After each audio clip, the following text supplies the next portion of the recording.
Ok, bueno, buenas tardes a todas las personas presentes. De verdad es un gusto de parte del programa Desarrollo Sostenible y el programa de investigaciones en gestiones sostenible de recursos naturales, ¿verdad? Es de verdad un gusto poder contar con su presencia y la participación de ustedes en este espacio y también de el Máster Lenin Corrales en el conversatorio con la temática de ciudades y cambio climático, ¿verdad? Este conversatorio va a ser grabado y subido al canal de YouTube, a la plataforma de YouTube. Al canal de YouTube se llama Posgrado en Desarrollo Sostenible UCR, en caso que quieran revisar algunos otros conversatorios o igualmente este. Y bueno, nuevamente un gusto contar con su participación y actualmente vamos a escuchar las palabras de Michael Moya. Sí, bueno, buenas tardes a todos los participantes, buenas tardes, Lenin. Primero que todo, agradecerle de parte de la maestría, de parte del programa de investigaciones por aceptar la invitación, ¿verdad? Para compartir con nosotros esta tarde. Sabemos lo ajustado de su agenda y ocupación y de verdad que pues le agradecemos de sobremanera pues este rato, conocimiento y información que nos va a compartir, que de fijo va a ser de gran utilidad. Acá están, bueno, veo que están ingresando a la sesión también estudiantes de pregrado de la carrera de gestión de recursos naturales, del programa de desarrollo sostenible y bueno, y público en general. Entonces, sin más, Alan, si gusta, presentamos a Lenin. Perfecto. Bueno, el conversatorio de hoy, ¿verdad? Va a estar a cargo del máster Lenín Corrales, ¿verdad? Él es licenciado en Biología Marina y tiene un estudio en posgrado en Tecnologías de Información y Manejo de Recursos Naturales, ¿verdad? Tiene más de 36 años de experiencia de trabajo en biología y conservación en América Latina y tiene 21 años de trabajar en cambio climático. Actualmente es presidente del Consejo Científico de Cambio Climático en Costa Rica y asesor técnico principal del proyecto LifeWeb en Honduras, ¿verdad? Entonces, bueno, muchas gracias también por ser parte de este conversatorio y pues toda la palabra.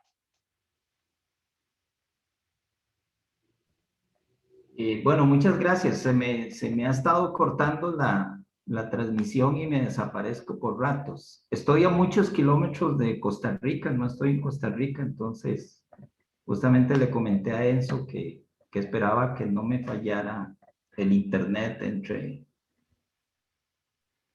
los kilómetros, digamos, que nos separan. Bueno, gracias por la invitación. El tema de, el tema de cambio climático y ciudades es un tema que digamos que en el mundo se está abordando, se empieza a abordar, pero tal vez no se está abordando o no se ha abordado hasta ahora con la intensidad que realmente se requiere, ¿verdad? Y van a ver que realmente le voy a dar un enfoque dirigido hacia el tema de la salud, porque vamos a ver que una de las preocupaciones mundiales más importantes que tienen que ver con cambio climático en las ciudades tiene que ver básicamente con la salud y por supuesto, digamos, con el tema de riesgo, que si uno lo mira desde el ámbito rural, pues, y de otras actividades, digamos, productivas, la lógica es otra, ¿verdad? Que uno tiene que abordar este tema y creo que es importante los que están estudiando, pues que empiecen a visualizar con bastante énfasis el tema de cambio climático a nivel de las ciudades. Como todos sabemos, es un hecho que la temperatura global ha estado aumentando y este aumento va a tendencia. Algunos todavía mostrando, digamos, una variabilidad. Ahí lo que tienen es un gráfico que va de la temperatura de Costa Rica desde 1901 al 2021, en el cual se ve, digamos, yendo del azul hacia los rojos, pues lo que se ve es cómo se ha ido incrementando la temperatura, y también pues en algunas oportunidades vemos rojos intensos, que básicamente lo que estamos es frente a un calentamiento sostenido, pero a una variabilidad donde pues algunos años tenemos temperaturas más altas y otros años pues más bajas, pero si se mira en el tiempo, y por eso es que el cambio climático a nivel de los sistemas terrestres debemos verlo en series de tiempo de 30 años y en la parte, por ejemplo, marina en series de 60 años para realmente ver las tendencias. Entonces es un hecho que la temperatura de Costa Rica ha estado aumentando, y ahorita vamos a ver en general de Centroamérica. ¿Por qué,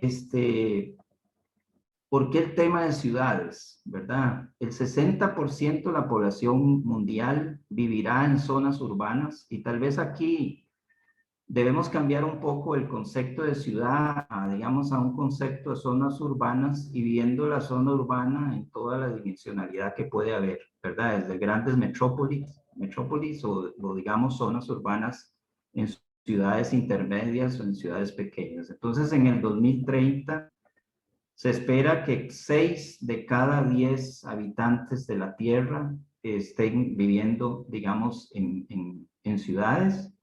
Pero en los países en desarrollo, al menos en el 2010, y ahorita vamos a ver los datos de Costa Rica, 7 de cada 10 habitantes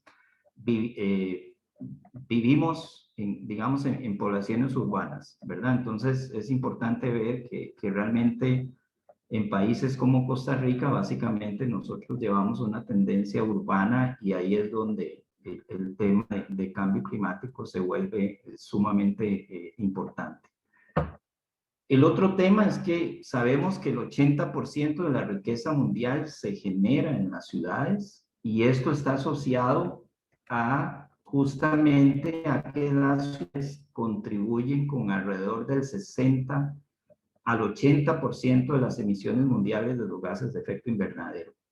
Y esto es lo que nos hace hoy decir que el cambio climático se soluciona en las ciudades.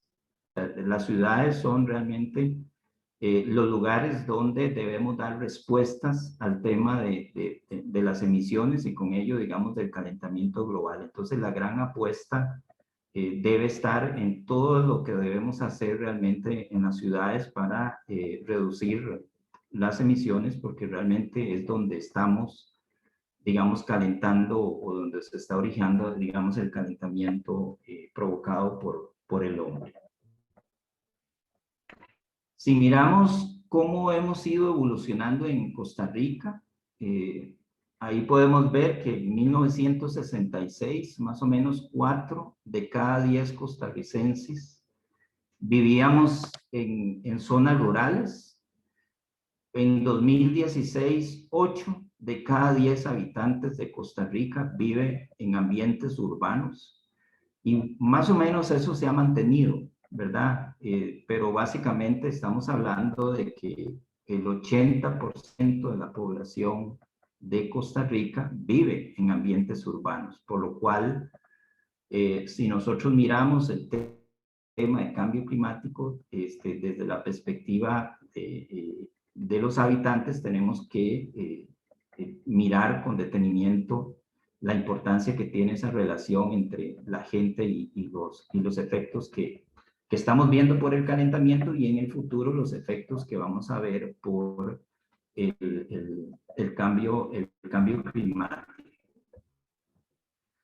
Voy a empezar, digamos, también viendo esa proporción de la población, los aportes, por ejemplo, en emisiones de dióxido de carbono, que ustedes saben que es el gas que produce el mayor calentamiento por el volumen que tiene.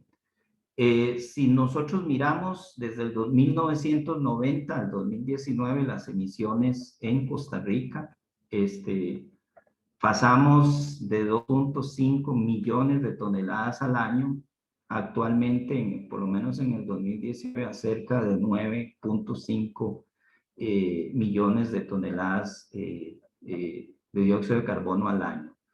Costa Rica es, al igual que todos los países del mundo, tenemos un crecimiento sostenido en las emisiones de dióxido de carbono, a pesar de todos los esfuerzos que el país viene haciendo desde hace varios años, como carbono neutralidad, ahora con el plan de descarbonización. Lo cierto es que más o menos las emisiones de Costa Rica crecen en el orden del 2% anual. Ahora, este crecimiento está asociado no solo a una, digamos, a una mayor cantidad de población que habita en el país, sino también obedece a una intensificación en las emisiones.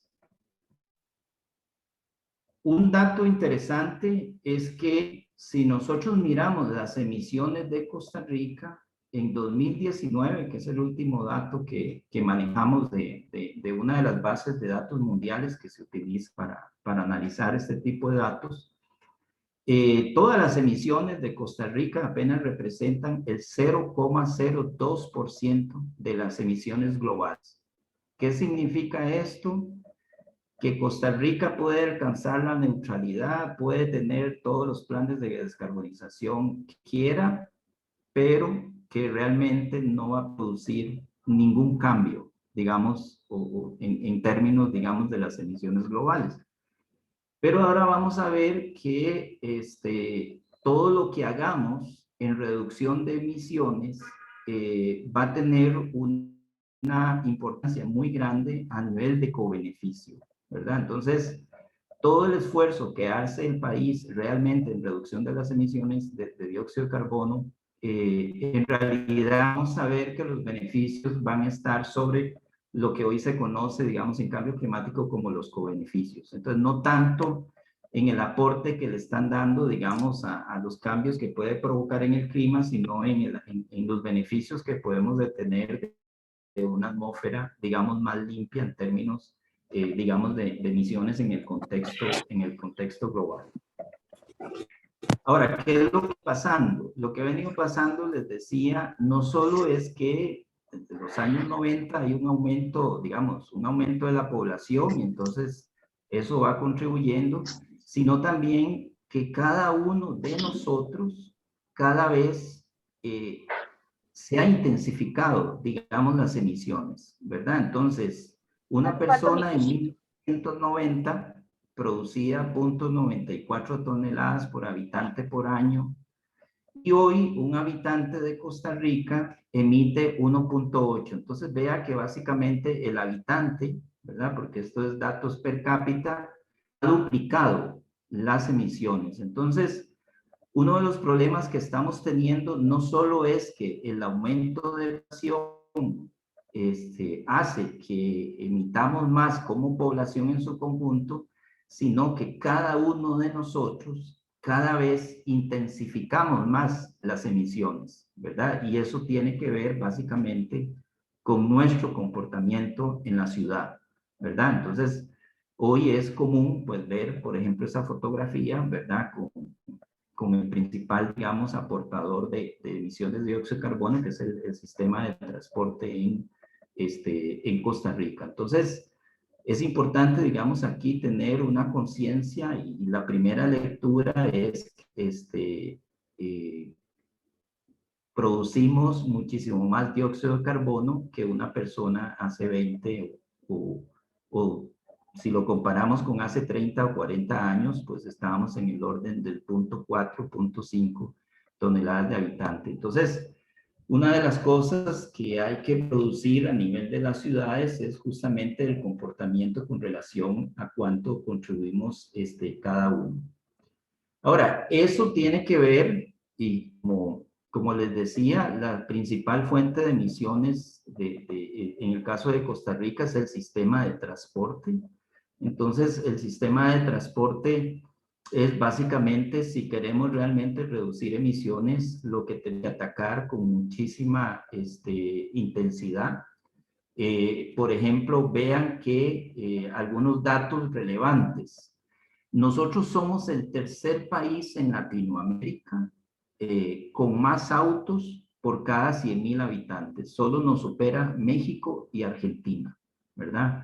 Entonces esto nos dice mucho de que tenemos una población que cada día demanda más el transporte, digamos, individual. Y eso, pues eso lo vemos en los números, digamos, de las emisiones. El otro tema para que vean es que en 10 años, en una década, la flota vehicular creció 6%.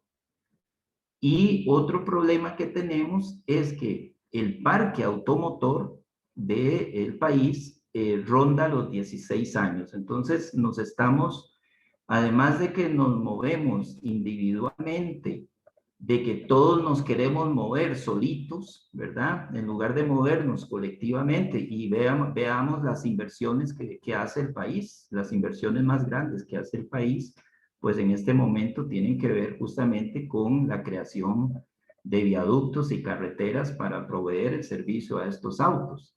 Pero a eso tenemos que agregarle que tenemos una flota antigua y esa flota pues también ayuda a aumentar, digamos, el tema de las emisiones. Entonces, si nosotros queremos realmente aportar en el tema de la mitigación al cambio climático, tenemos una gran responsabilidad de manera, digamos, de manera individual y tener presente el tema de la movilidad, de cómo realmente nos movilizamos. El país está haciendo esfuerzos importantes, por ejemplo, todo el tema de las ciclovías, pero vean, por ejemplo, lo que pasa con discusiones como el tren, ¿verdad? Que alguna gente no quiere y en realidad, si uno lo mira en términos energéticos, sin mirar otras aristas, pues se da cuenta que el país tiene realmente muchísimas necesidades de que en realidad nos movamos más de manera colectiva.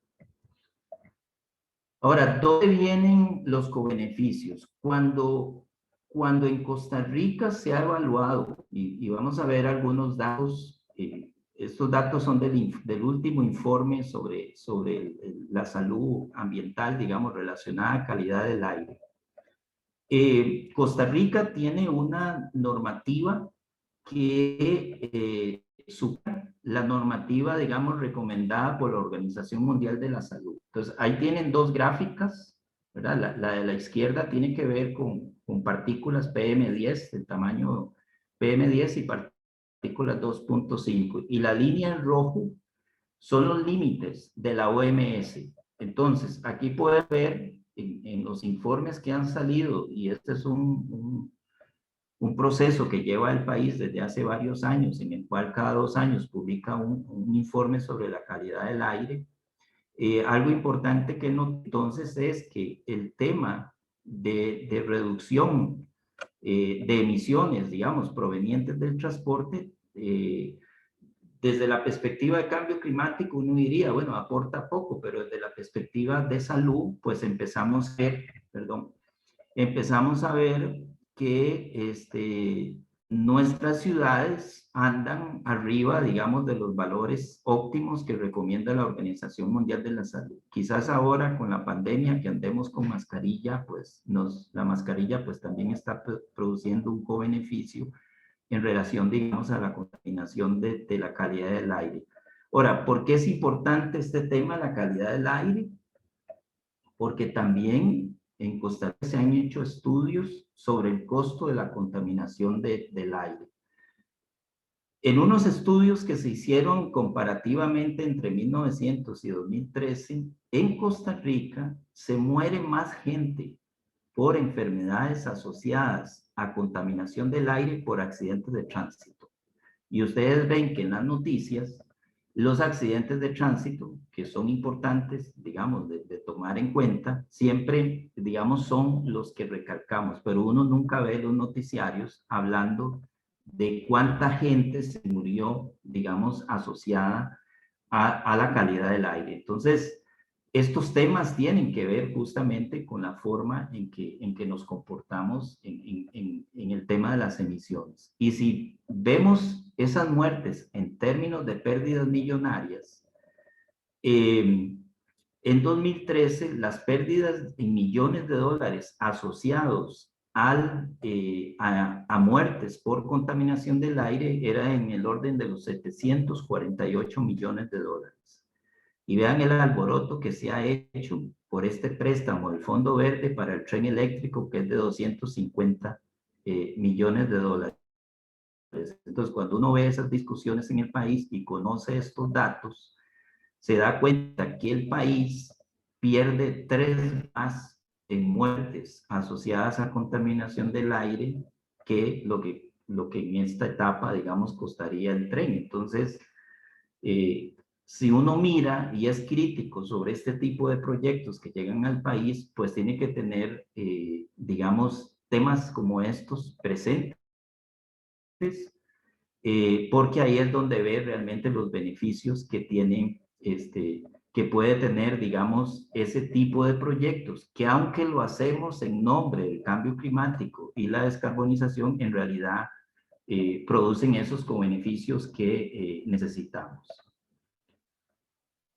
Ya para irme apartando, digamos, del tema de la mitigación, y aquí es donde también uno mira cuánto realmente gastamos en el país atendiendo las emergencias asociadas, digamos, a eventos, ¿verdad? Y ahí tienen los datos.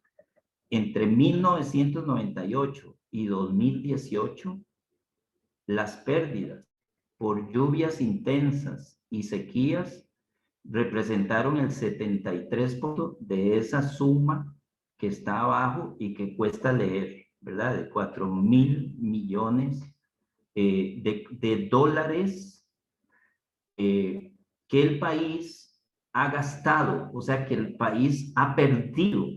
¿Y cómo los ha perdido? Bueno, cada vez que hay una tormenta, cada vez que hay una sequía, ustedes han visto que el país recurre a la Comisión Nacional de Emergencia y recurre a gastos en reposición de infraestructura, en reposición de equipos, en reposición de un montón de cosas que pasan justamente por los eventos extremos. Y entonces el país pierde grandes sumas de dinero atendiendo esto. Y este tema, entonces, está asociado también a, por supuesto, mucho de esto está asociado a la variabilidad climática natural que tenemos y a la atención y a la gestión del riesgo que realmente hacemos del territorio.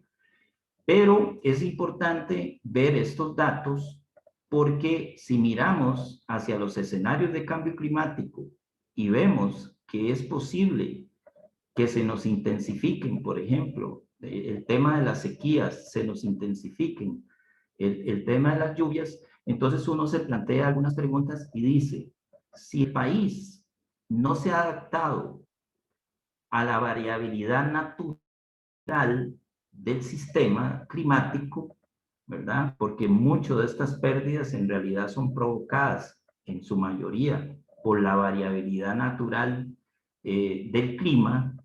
¿Cómo nos vamos a adaptar al cambio climático? ¿Verdad? Y la otra pregunta que surge es, ¿cuánto esfuerzo está haciendo el país para mirar y adaptar al cambio climático? ¿Verdad? Entonces, a veces uno tiende a pensar de que el país, con buena razón, está muy entretenido en el tema de la descarbonización, pero el tema de la adaptación de nuestro territorio es sumamente importante. Estos datos existen para poderlos desagregar incluso por barrio, ¿verdad? Ustedes pueden ver realmente cuánto de esas pérdidas, por ejemplo, podrían ser en un ambiente urbano y cuánto de esas pérdidas son en ambientes, digamos, rurales. Lo importante aquí es ver que el país sin cambio climático tiene esas pérdidas. ¿Cómo será un país con cambio climático sin realmente atender mecanismos más intensos sobre el tema, digamos, sobre la adaptación a cambio climático? Entonces son cosas importantes. Uno tiene que mirar desde la perspectiva de cambio climático porque a uno a veces lo emociona mucho ciertas campañas y ciertas cosas, pero en realidad tienen que empezar a analizar de manera más integral de hacia dónde debe ir los análisis y las reflexiones sobre lo que significa cambio climático y cambio climático más a niveles urbanos donde estamos la mayoría. ¿Qué ha pasado con el calentamiento del país? Ahí tienen el calentamiento de Costa Rica más o menos entre 1850 y el 2020. Por supuesto, esas líneas son porque el clima fluctúa, pero la línea roja es el movimiento que tiene, digamos, en promedio el calentamiento. Es un hecho que en Costa Rica hemos estado calentando. Es un hecho que Centroamérica es una de las regiones del mundo de más rápido calentamiento, ¿verdad? Y entonces nos enfrentamos a esa verdad que está ahí, donde tenemos ya evidencia del calentamiento. Ahora, comparémonos con Centroamérica. Aquí tienen el calentamiento de Centroamérica desde 1960. Costa Rica es el país que más se ha calentado, ¿verdad? 1.6 grados centígrados desde 1960. En promedio, Centroamérica desde 1960 se ha calentado más o menos 1.5 grados centígrados, ¿verdad? Que es básicamente lo que el Acuerdo de París nos está pidiendo. Entonces no pensemos que si cumplimos el Acuerdo de París vamos a aumentar solo 1.5, ¿no? Si el Acuerdo de París se cumpliera a la letra, en realidad nos habríamos calentado 3 grados centígrados, ¿verdad? Entonces ya venimos, y este calentamiento ha tenido una serie de efectos sobre el país, sobre las ciudades.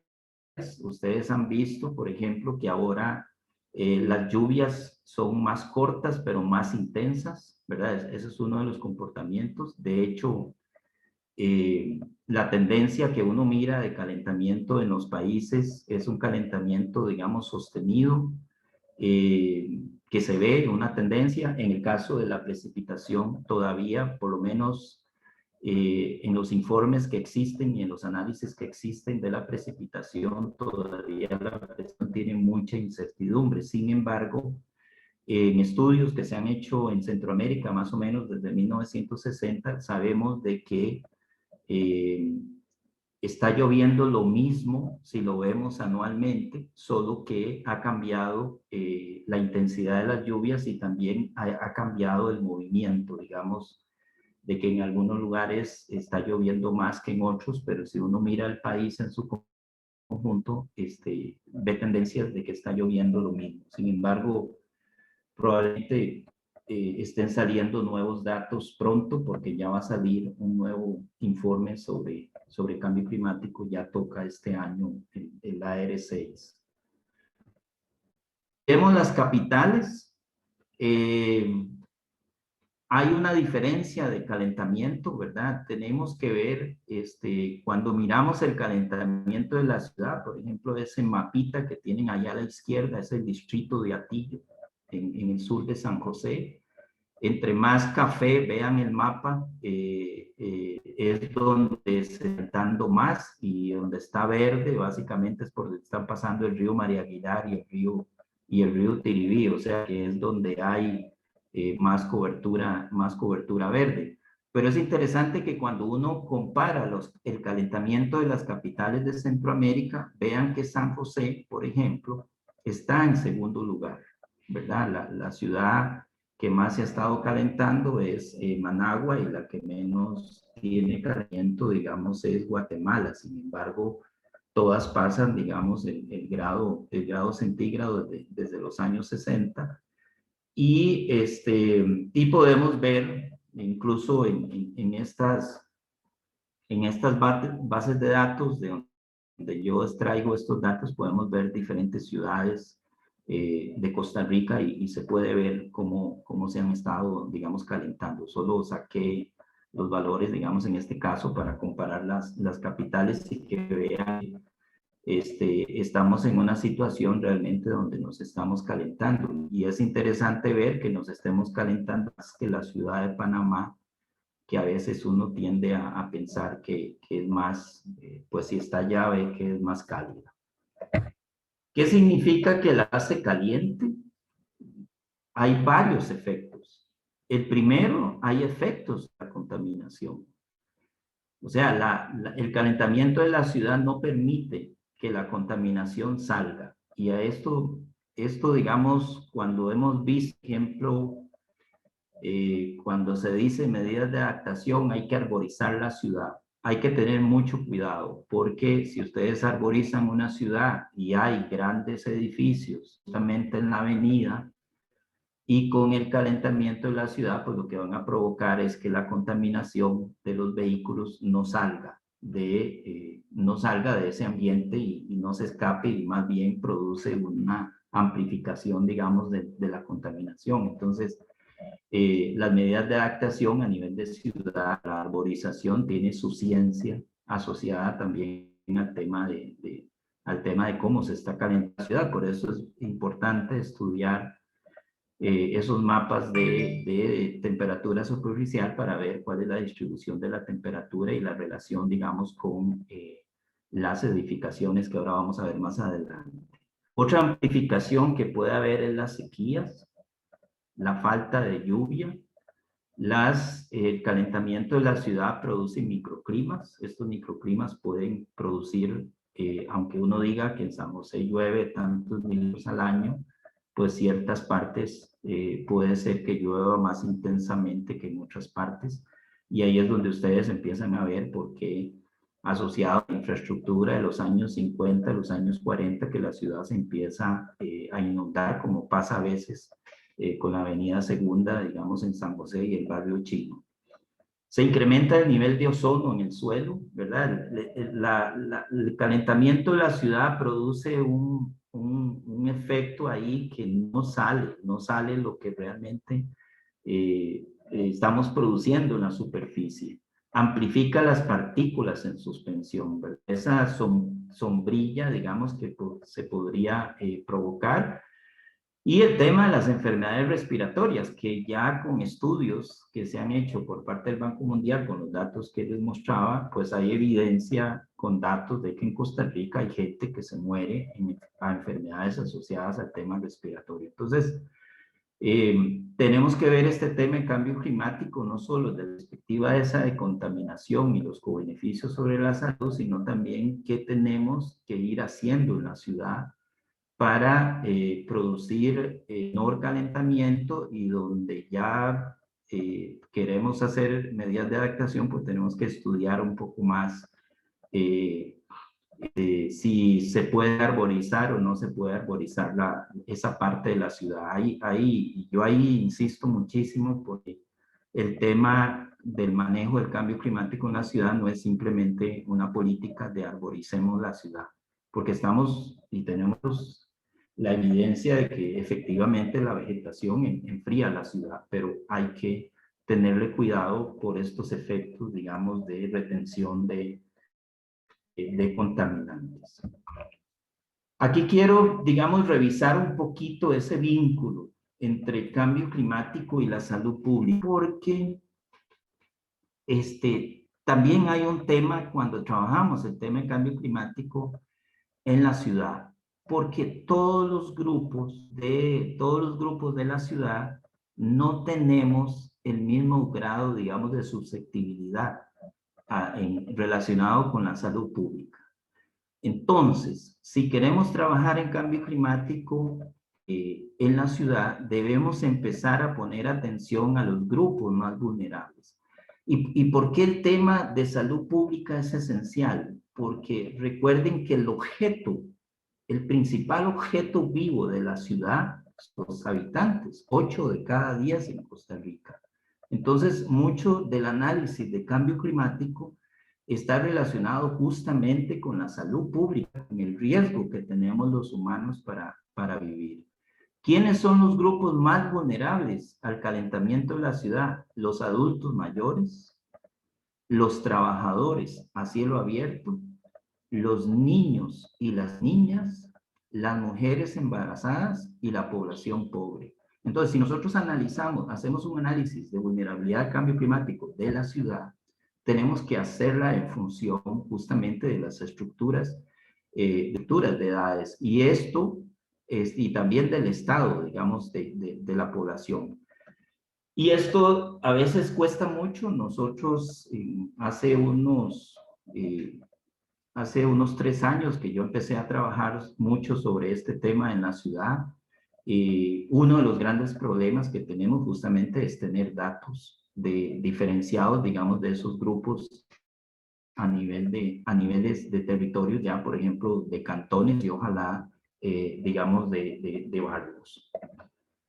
Vean, por ejemplo, los efectos de la salud de las olas de calor. Ustedes han visto, si ven las noticias en estos días, ve que en Canadá se está muriendo gente por olas de calor.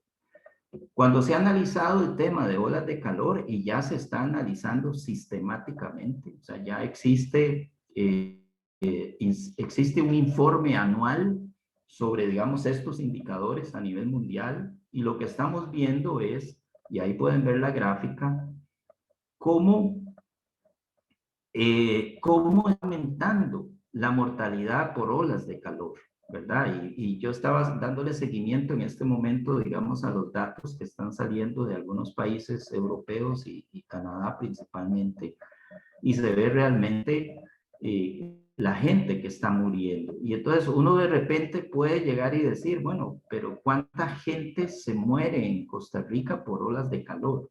Resulta que sí hay datos, hay proyecciones de todo el mundo sobre estos efectos. Ahora, ¿por qué el tema de olas de calor? Si ustedes leen los escenarios futuros de Centroamérica, una de las advertencias que se hacen es que en el futuro van a aparecer olas de calor en la región.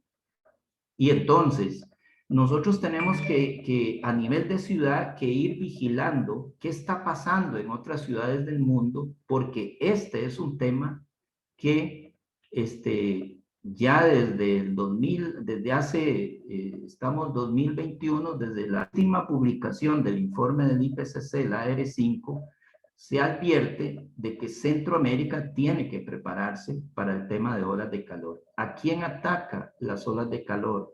A los mayores de 65 años. ¿Qué tenemos que hacer al respecto? Estar pensando dónde están las poblaciones de mayores de 65 años y cuál es la infraestructura que hay disponible para esta gente, los asilos de ancianos, por ejemplo. ¿Dónde están ubicados? Están ubicados en zonas muy calientes, están ubicados en zonas con climas agradables, ¿verdad? Esas son las cosas que tenemos que pensar a nivel de cambio climático en la ciudad. Otro tema que les decía es aquellos empleados, aquellos trabajadores que están a cielo abierto.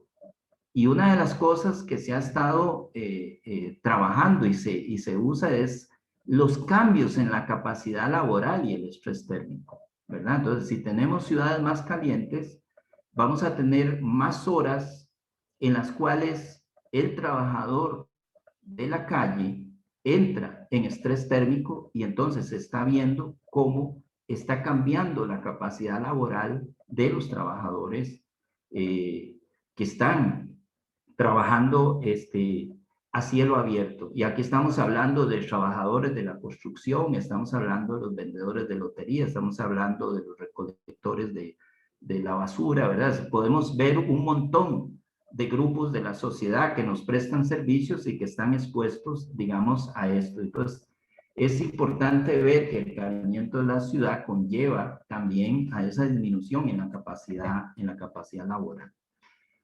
El otro tema es el tema de las enfermedades infecciosas. Vean cómo desde 1950 y hasta el 2020, las enfermedades infecciosas provocadas por dengue a nivel global van en crecimiento. ¿verdad? Porque aquí estamos combinando la pérdida natural en la ciudad de aquellos depredadores naturales de los mosquitos a un mayor calentamiento de la ciudad que favorece la aparición de el dengue. El dengue antes no pasaba de los 1.600 metros. Hoy encontramos dengue en Zarcero, por ejemplo, casi a 1.800 metros. Entonces, tenemos un aumento en las enfermedades infecciosas. Este es un dato que quisimos analizar en Curridabat para ver si había una tendencia, pero los datos los necesitábamos, digamos, más desagregados. Entonces, eso es un tipo de dato importante para ver en las ciudades nuestras, cómo las infecciones de dengue, por ejemplo, están asociadas justamente a estos patrones térmicos de la ciudad, porque sí hay una asociación entre el calentamiento de la ciudad y la aparición de enfermedades infecciosas.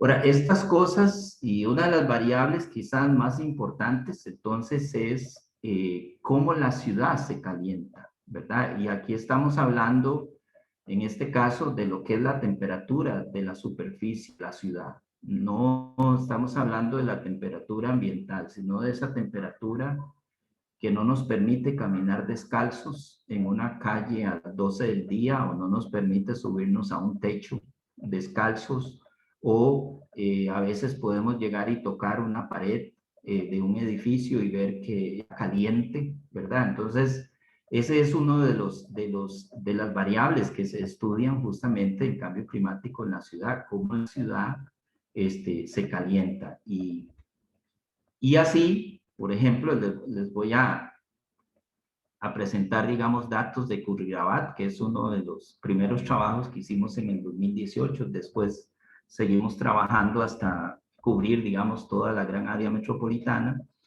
Pero quizás en Curridabat logramos un mayor detalle porque la municipalidad tenía su propio censo poblacional. Entonces tenía muchísimos datos que permitían ver a esos grupos vulnerables.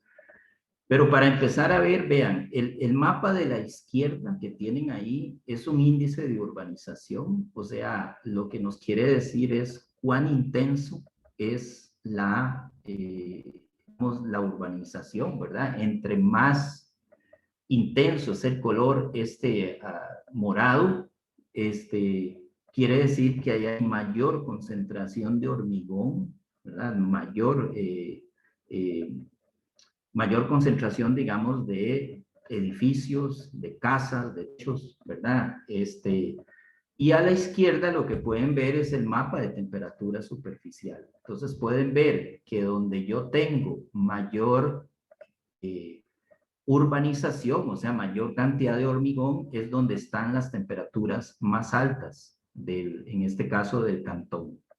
Y las temperaturas más cálidas están justamente en estas zonas blancas, en estas zonas, digamos, rosadas. Y uno puede ver cómo en la ciudad, en el caso de Curridabat, las diferencias de la temperatura superficial a la misma hora son de 12 grados centígrados, ¿verdad? Entonces, aquí uno puede ver, empezar a ver el efecto que tiene justamente esa concentración, digamos, de hormigón y la relación que hay con vegetación. Entonces, por supuesto, entre más vegetación, la ciudad es más fría. Pero ¿para qué nos sirven estos datos? Bueno, estos datos nos sirven, por ejemplo, ahí lo que tienen sobre el mapa de temperaturas, lo que tienen estos iconos que están aquí son escuelas.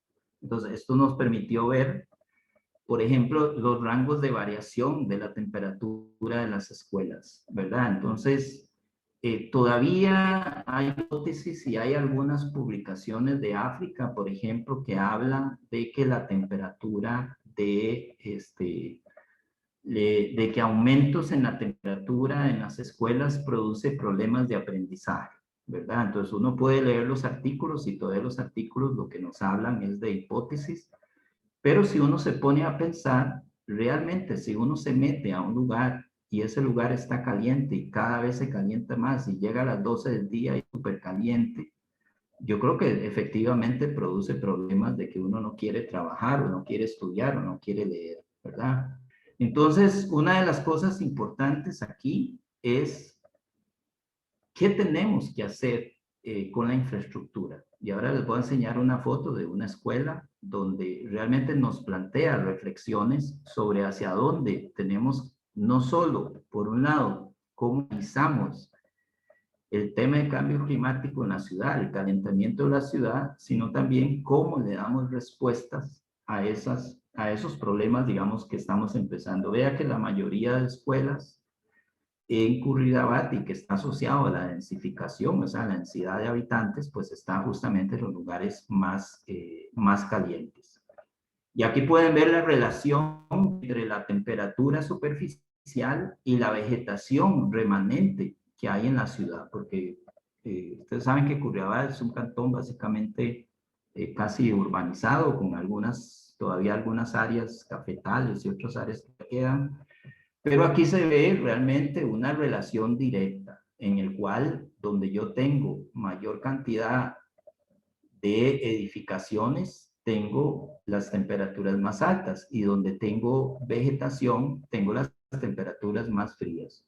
Entonces, eso lo sabemos, eso está evidenciado, ahí están los datos, lo sabemos desde hace rato porque cuando nos estamos asoleando y vemos un árbol mal puesto, vamos y nos ponemos debajo del árbol por la sombra que nos da y porque es más agradable. Entonces, la gran preocupación que tenemos es que la ciudad sigue urbanizándose.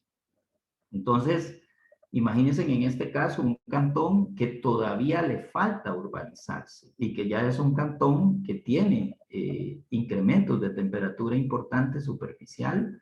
Entonces, y entra todo un gran tema que es ya la planificación territorial de los cantones, ya no solo pensando en la forma tradicional de planificar los territorios, sino que tenemos que meter la variable de cambio climático. Y justamente en el caso de Curridabat se hicieron algunos ejercicios sobre posibilidades de qué pasaba si se construía, por ejemplo, un montón de edificios, y cómo podía afectar, por ejemplo, principalmente flujos de biodiversidad dentro de la ciudad. Pero otro gran tema, cómo la biodiversidad se mueve en la ciudad y está muy asociada también a temas de temperatura, por lo menos es lo que hemos visto. Entonces, efectivamente, la receta puede ser: pongamos más área verde en la ciudad, pero les decía anteriormente que tenemos que tener cuidado donde realmente podemos y no podemos intensificar mucho, digamos, el tema ya de la vegetación. Aquí lo que tienen es también un poco mostrarles la diversidad que tenemos en una ciudad con relación justamente a los diferentes temperaturas que podemos tener. Y para entender qué es la curva de arriba es temperatura superficial. La curva del medio es vegetación.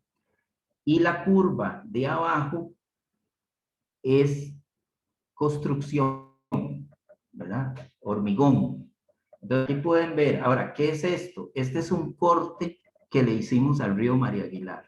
O sea, cogimos el río María Aguilar y lo utilizamos como una figura que nos partiera digamos, en este caso, del cantón. Entonces, aquí pueden ver que donde yo tengo mucha construcción, tengo vegetación y temperaturas altas, ¿verdad? Y tengo áreas donde tengo poca construcción, mucha vegetación, temperaturas bajas. Entonces, efectivamente, hay una relación entre, una cosa es decirlo y otra cosa es mostrarlo, ¿verdad? Y efectivamente hay una estrechísima relación entre urbanismo, vegetación y temperatura superficial, porque yo también puedo tener áreas que no tengan vegetación y no estén construidas, ¿verdad? Entonces, También es importante ver en la gráfica esa diversidad que podemos tener a lo largo de una ciudad. Entonces, ¿qué me dice esto a mí? Que las recetas de adaptación al cambio climático de la ciudad son, no hay recetas. Yo no puedo hacer medidas de adaptación muy generalistas, casi que dependiendo justamente de este tipo de análisis, yo debería tener a veces sitios muy diferenciados porque algunos sitios, como les decía, están más calientes, otros más fríos, otros requieren más esto. Entonces, eso lo que dice a nosotros es que si nosotros queremos entrarle al tema de adaptación al cambio climático en la ciudad, tenemos que realmente mirar también esa diversidad de ambientes que podemos tener. Hay temas también, no solo hay ya escenarios sobre digamos, escenarios tradicionales que uno mira cuánto va a aumentar la temperatura, sino también ya la preocupación sobre el tema del calentamiento de las ciudades ha llevado a desarrollar toda la teoría de lo que hoy se llama en cambio climático días de calor mortal, que es básicamente los días en que de acuerdo a los escenarios de cambio climático, una porción de la ciudad puede entrar en temperaturas que producen suficiente estrés térmico para producir la muerte. Y vean, estos son escenarios de Plaza Víquez, ¿verdad? Saqué Plaza Víquez ahí para no seguir con Curriabat, pero aquí tienen, por ejemplo, un escenario de cambio climático de 2.6, que lo que quiere decir es un calentamiento de 2.6 watts por metro cuadrado, que es más o menos 2 grados centígrados, 1.5, 2 grados, el 4.5 que nos lleva a 2.5, 3 grados y 8.5. Y aquí pueden ver que realmente dependiendo del escenario, de la trayectoria que lleve la humanidad con el tema de calentamiento, los diferentes años, 2020, 2050, 2075, 2100, hay un aumento, digamos, sobre los días en los cuales llegamos a niveles de estrés térmico que pueden provocar la muerte. ¿Y cómo se ha establecido esto? Bueno, aquí a la derecha en esta gráfica,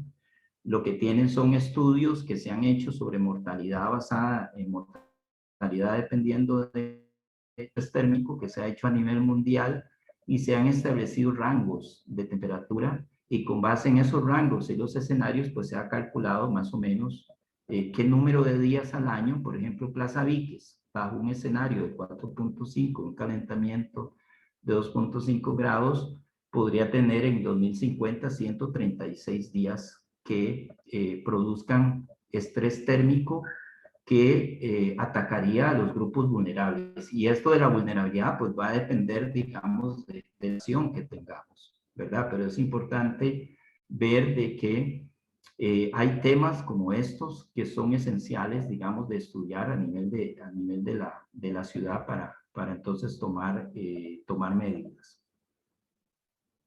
¿Qué tenemos que hacer ya a nivel de adaptación y resiliencia en las ciudades? Hay que priorizar sitios para desarrollar estrategias basadas en infraestructura verde, lo que les decía, yo no puedo tener una receta de infraestructura verde en toda la ciudad, tengo que realmente estudiar para ver si más bien puedo amplificar los efectos del cambio climático en lugar de favorecerlo, digamos, con lo verde. Tenemos que conocer, mapear las poblaciones vulnerables. Entonces, cada vez los censos nacionales tienen que llevar más a que podamos conocer en mayor detalle geográfico dónde se ubican estas poblaciones vulnerables. Y también, pues nosotros usamos proxies, que es, por ejemplo, donde hay EVAIS, donde hay escuelas, donde hay hospitales, donde hay asilos de ancianos, porque también esos centros de concentración de gente, pues hay que tomarles, digamos, muchísima atención.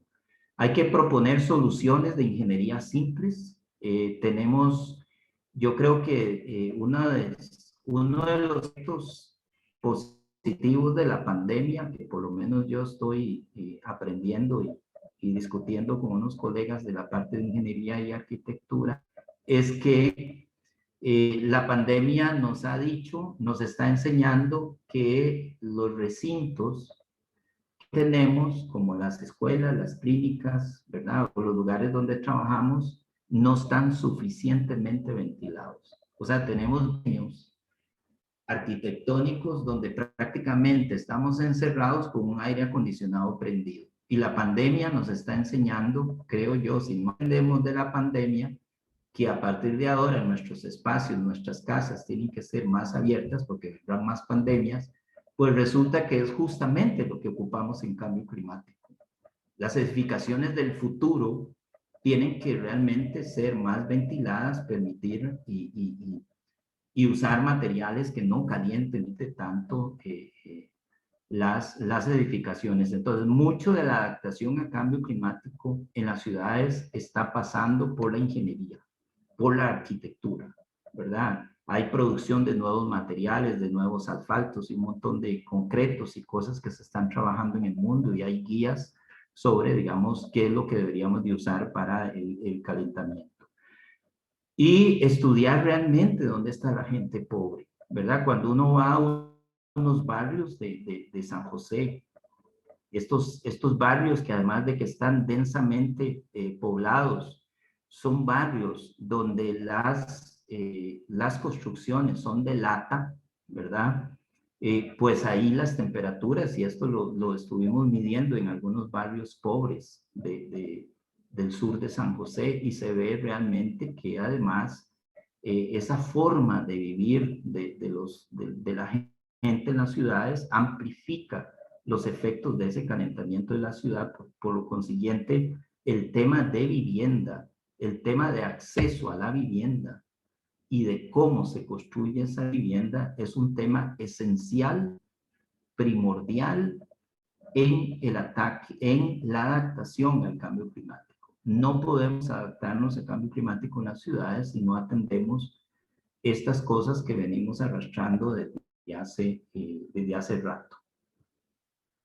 Ya para ir concluyendo, necesitamos no solo pensar en cómo van a ser las edificaciones del futuro, sino cómo tenemos que transformar lo que hoy tenemos. Vean esa escuela.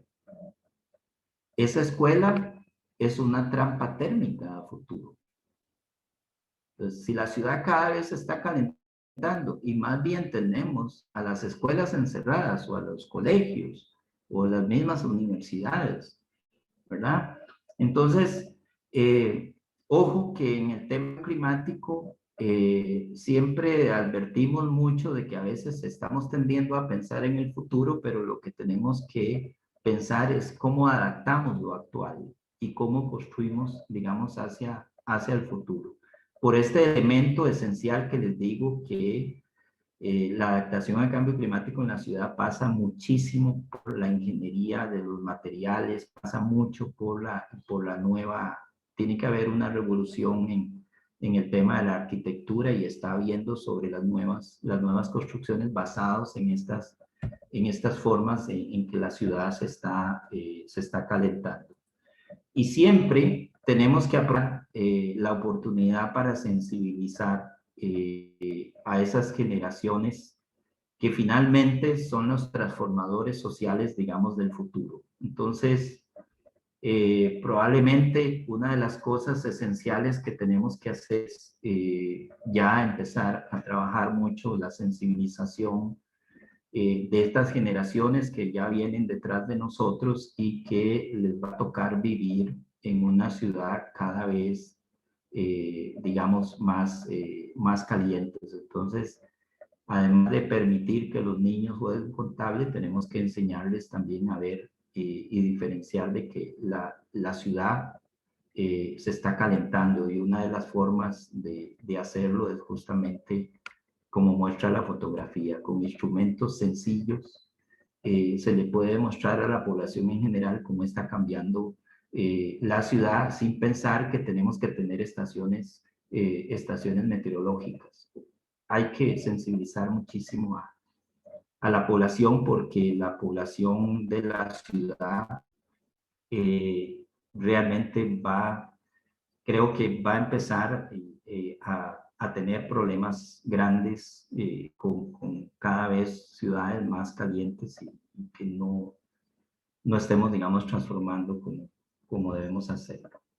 Bueno, eso es lo que les tenía preparado, pues podríamos hablar de muchísimos temas más específicos y cosas, pero un poco hacerlos,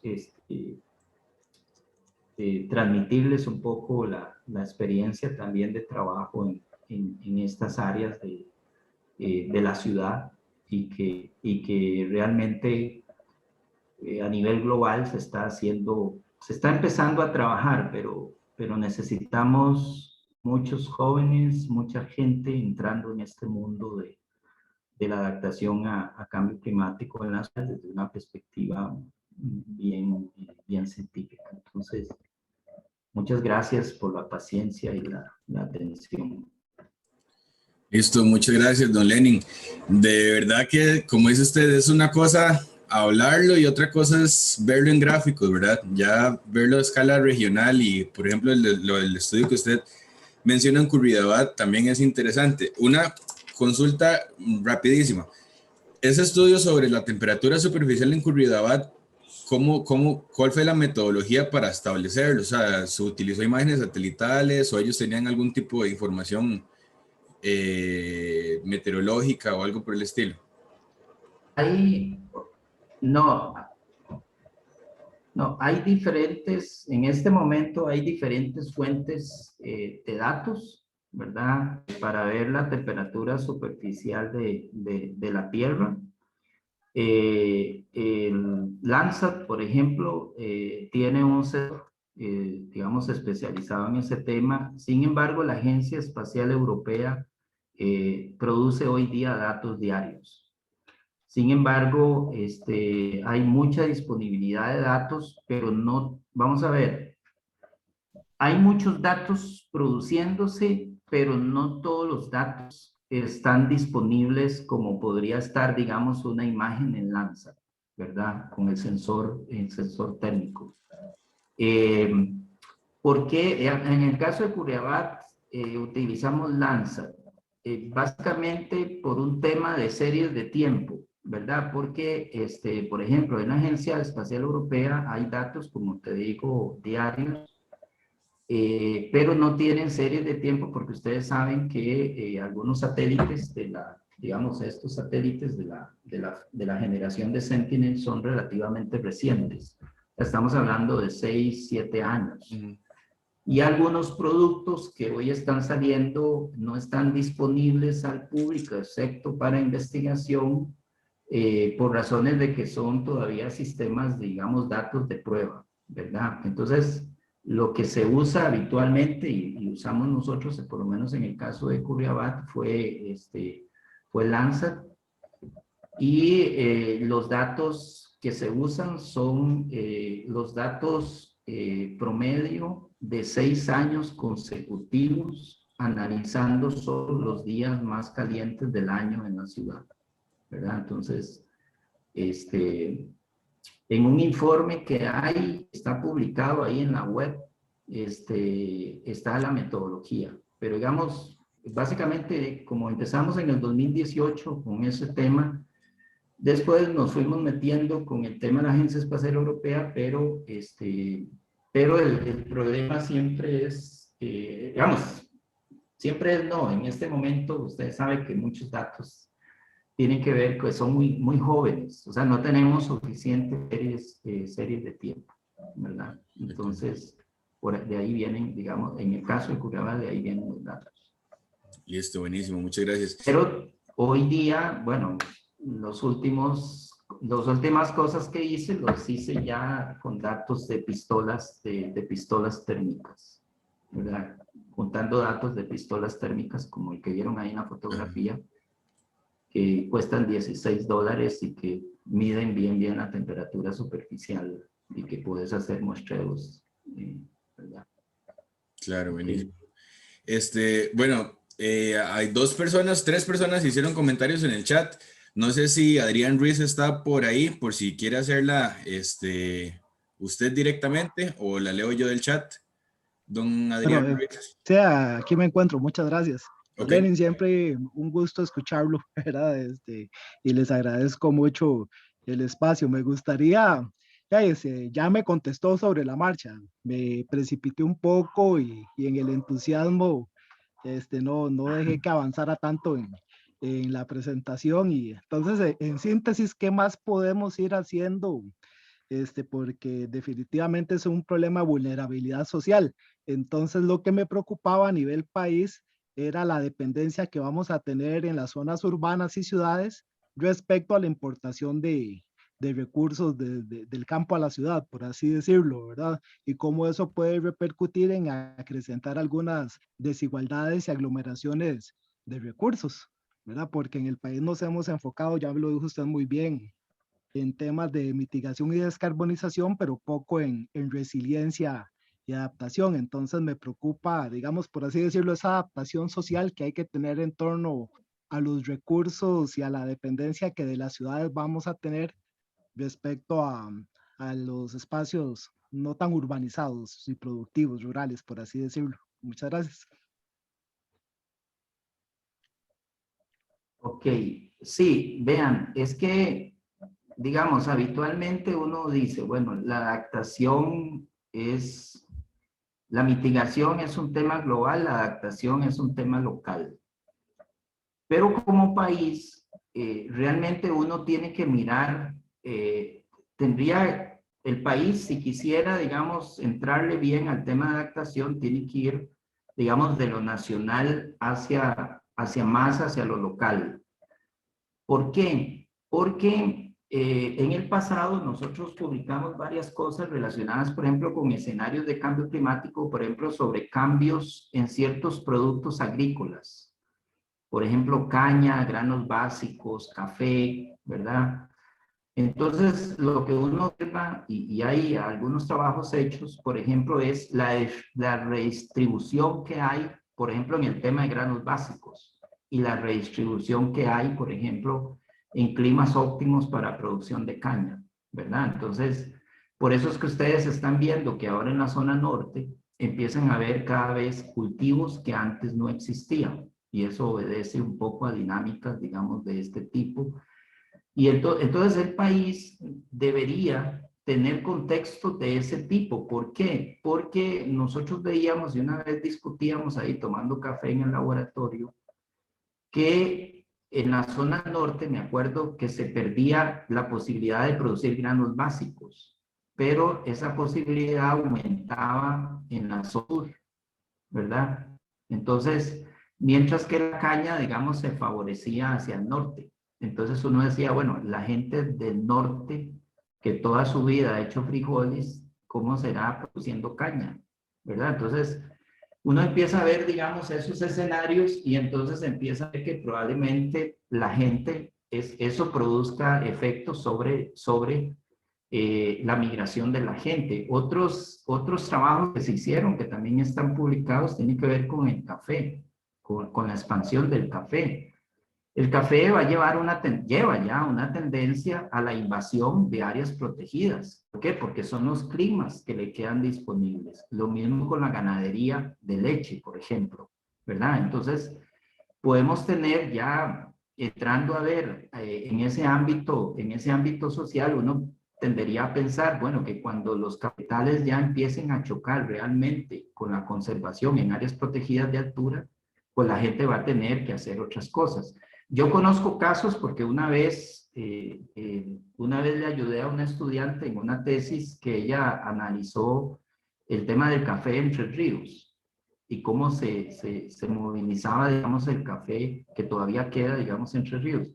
Y una de las cosas que me acuerdo, que nunca se me olvidará, que aprendí ahí, es que gente de Tres Ríos que vendió cafetales para urbanizar, se fueron a invertir el dinero en Santa María de Dota a producir leche, ¿verdad? Entonces, uno ve cómo hay esos efectos y esos desplazamientos. Entonces, definitivamente, si uno mira escenarios de cambio climático, pues lo que ve es, lo que también tendría que analizar es cómo la gente se va a mover y esté cambiando porque el clima ya no le permite eso o porque la ciudad avanzó y lo desplazó, pero fue a invertir en otro lado, entonces en el otro lado empieza a cambiar, digamos, la actividad. Entonces hay movimientos, hay que analizarlo, yo diría, de una manera bien integral sobre cambios y esa parte de la movilidad social y cómo cambia, pues, es interesante de analizar. Nosotros siempre analizábamos cuestiones biofísicas, no cómo se movía la gente, pero al menos uno de ahí puede deducir los cambios y las cosas que se están viendo por el clima y el desplazamiento de esos cambios que pueden haber. Excelente. Muchas gracias, don Lenin. Pablo Carazo también hizo un comentario, no sé si está por ahí, Pablo. O si no, la leo directamente. Hola, buenas tardes, por acá estoy. Eso, Pablo, por allá. Todo bien, Alan. Todo Qué bien. gusto verlo por acá. Qué bien. Y un gusto, como siempre, escuchar a don Lenin. No, sumamente interesante la presentación, primero que todo. Sí, en veces choca, ¿verdad? Un poco, digamos, ya poniendo un poquito más en otro contexto, ver cómo se hablan de todos estos planes de descarbonización, cómo se habla de políticas, cómo se habla de NDCs, que dicen que para el 2030 vamos a aumentar la cobertura boscosa a un 60% en Costa Rica. Todo esto a la vez de que vemos esas noticias preocupantes como la que se publicó ayer en la página del SINAC de recortes de presupuestos, reducciones de un 32% en pago por servicios ambientales que hemos tenido también, déficits entre lo que se recoge por el impuesto único a los combustibles y lo que llega realmente para el pago por servicios ambientales. Entonces, vemos que en este tema tan importante, ¿verdad? Como es el tema del análisis de la vulnerabilidad y la adaptación, estamos proponiendo algunas medidas que yo comentaba un día con una encargada de la Dirección de Cambio Climático y ella me decía que ese aumento iba a llegar mucho con las NAMAS, que es el tema del café con árboles, que ellos lo están proponiendo mucho.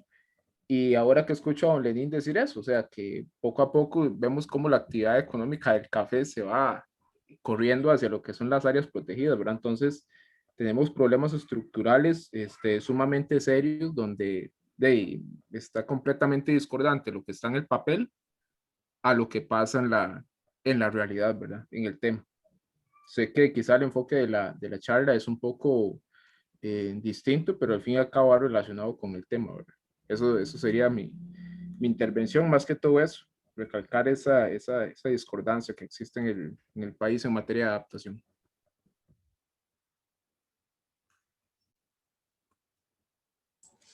Ok, sí, o sea, sí tiene razón, pero bueno, una de las cosas que hago desde hace 11 años es que yo paro el estado de la biodiversidad para el estado de la nación. Y a mí me sorprendió esta noticia del SINAC porque yo le llevo el pulso al presupuesto del SINAC desde hace 11 años, ¿verdad? Sistemáticamente. Y con esto no estoy justificando los recortes. Yo creo que es importante lo que ellos denuncian y ya hace unos días tuve un taller justamente y se hablaba incluso que pago por servicios ambientales para el próximo año no iba a tener fondos, ¿verdad? Y ahora que se han reducido, digamos, les han reducido sustancialmente el presupuesto. Es interesante ver históricamente también que en muchísimas oportunidades la institucionalidad ambiental ha tenido dinero y no lo gasta, ¿verdad? Entonces, también uno ve, yo digamos lo veo de una manera crítica y objetiva, decir, ok, el Estado definitivamente no es congruente con la política, pero tampoco es, también es cierto que necesitamos más eficiencia en las instituciones, porque si ustedes, como les digo, si yo les muestro aquí gráficas que tengo de 10 años de presupuestos, realmente uno ve que hace falta eficiencia en el gasto. Y cuando usted es eficiente en el gasto, nos decían una vez en la Contraloría, lo castiga. Entonces, lo que estamos viendo, yo creería que es una cuestión que viene de muchísimos factores, ¿verdad? De un histórico de eficiencia del gasto, de un histórico de una pandemia que reduce sustancialmente los ingresos del país. Por ejemplo, justamente ahorita he estado trabajando sobre los datos de visitación en áreas protegidas. Ustedes saben que la visitación en áreas protegidas alimenta mucho el sistema de conservación. Y imagínense que la caída que tuvo la visitación en áreas protegidas, aquí tengo el dato, nos devolvimos a la visitación de hace 15 años, ¿verdad?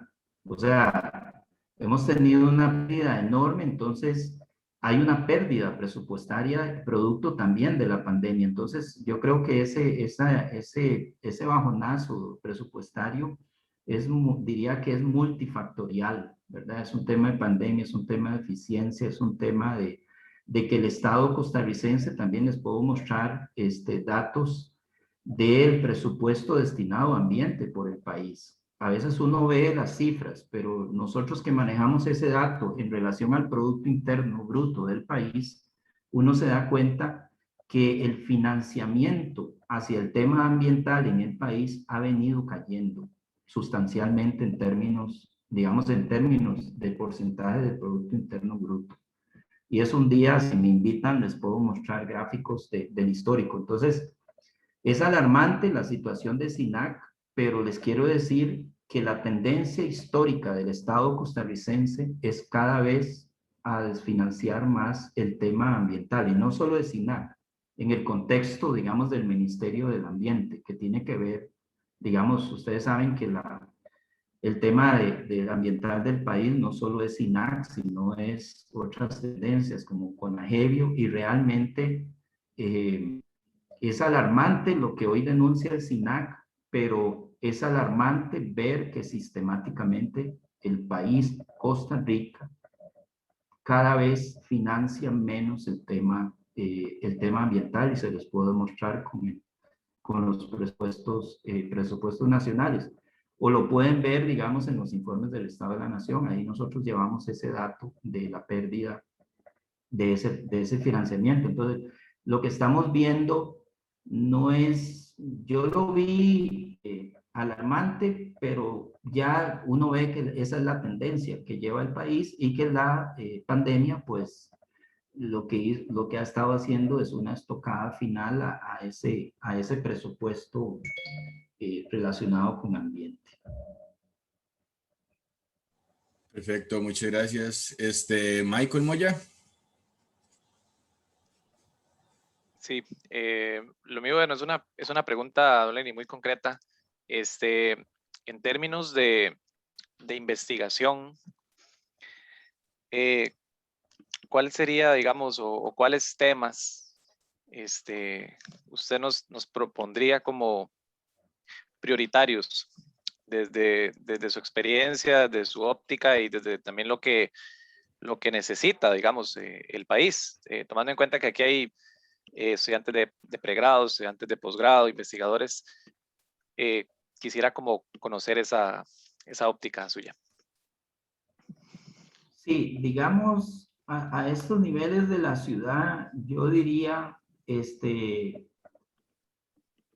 a mí me parece que la ciudad tiene una urgencia de verse más verde, a pesar de que si uno analiza la GAM en su contexto, es una ciudad, o sea, es una región muy verde en comparación, digamos, con otras zonas. El problema de la ciudad, digamos, de estas áreas densamente construidas, digamos, han perdido básicamente el tema verde, y definitivamente uno de los temas más prevalecientes en este momento es enfriar la ciudad, y la forma más barata es enfriarla con vegetación.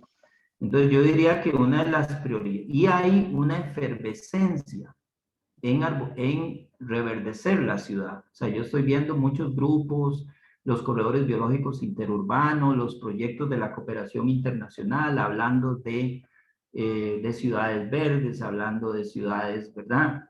Pero necesitamos mucha ciencia en dónde ponemos el árbol, ¿verdad? Por ejemplo, si son árboles, o sea, en dónde vamos a ponerlo verde. Y es como les decía, o sea, hay mucha, digamos, ha salido en los últimos años mucha literatura relacionada con esa amplificación que produce el calentamiento de la ciudad, ¿verdad? Entonces, yo diría que las prioridades tienen que ver con un reverdecimiento, cómo hacemos reverdecimiento de la ciudad, pero no pensando mucho, no solo pensando mucho en los pajaritos, porque eso nos puede emocionar mucho, sino pensando en que ese reverdecimiento que tiene que tener la ciudad tiene que tener una lógica, porque si no, lo que hacemos es que más bien provocamos excesos, digamos, de calentamiento. Entonces yo diría que por ahí andan algunos temas, los otros temas andan por el tema realmente de la vulnerabilidad social, ¿verdad? Como les dije, el cambio climático tiene sus grupos vulnerables en la ciudad. Necesitamos conocer más dónde se ubican, digamos, estos grupos sociales para aquellos que les gusta el tema de relacionar trabajo con la parte social. Y también otro tema que me parece a mí que hay que trabajar es el tema relacionado con la salud, principalmente con las enfermedades infecciosas. Y eso es trabajo también de modelos biológicos, ¿verdad? Yo estuve trabajando con unos colegas de otros países que estaban con el tema de los modelos biológicos para ver el tema de las enfermedades infecciosas, ¿verdad? Entonces, distribuciones en la ciudad de cierta biodiversidad que produce efectos dañinos sobre la salud humana y que son amplificados, digamos, son amplificados por el calentamiento de la ciudad. Eso viéndolo desde la perspectiva, digamos, de biodiversidad. Pero hay mucho que hacer también, como les decía, en la parte de ingeniería y en la parte de arquitectura. De hecho, ahorita a las 6:30 entro con un grupo de arquitectos e ingenieros. Y yo diría, bueno, por ahí, digamos, por supuesto hay muchísimas cosas, ¿verdad?, relacionadas con el tema de ambiente, pero siempre mi recomendación a aquellos que les gusta lo social, entren a la relación entre cambio climático, biodiversidad y gente, porque el objeto principal de una ciudad somos los habitantes, los humanos, aunque suene muy terrible, pero somos los humanos. Y entonces, si partimos de eso, podemos usar la biodiversidad para beneficiar la salud ambiental y la salud humana, pero el tema de cambio climático y salud es esencial a nivel de la ciudad. Listo, muchísimas gracias, don Lenin. Michael, ¿tiene algún comentario más? No, agradecerle a Lenin el tiempo y la dedicación de todo este espacio, ¿verdad? Creo que, bueno, más bien, creo que nos abusamos con el tiempo y sabemos más bien que ya nos comunica que se traslada más bien a otra sesión. Entonces, de verdad, de parte, agradecerle, Lenin, por el tiempo y, bueno, esperamos que podamos hacer futuras actividades. Ya por ahí usted nos lanzó algunos temas para tenerlos en cuenta. Sí, no, con muchísimo gusto y bueno, ya no vivo en Costa Rica, ¿verdad? Ahora soy un inmigrante, pero desde la distancia, con muchísimo gusto, por lo menos ahí ahora de vez en cuando voy a ir a Costa Rica, pero creo que ahora la virtualidad nos permite estar en contacto desde donde estemos, ¿verdad? Claro. Entonces, muchísimas gracias por la atención y la invitación. Sí, muchas gracias a todos, de verdad, muchas gracias a don Lenin, a Michael también, a Enzo por la coordinación del webinar y todo. y a todas las personas participantes, de verdad, muchas gracias y recordarles que esta grabación va a ser subida al canal de YouTube, ¿verdad? Entonces, agradecerle a todos por su compañía y nos vemos dentro de 15 días en otro conversatorio más. Pura vida. Ok. Gracias, chao. Gracias. Hasta luego. Luego, gracias a todos.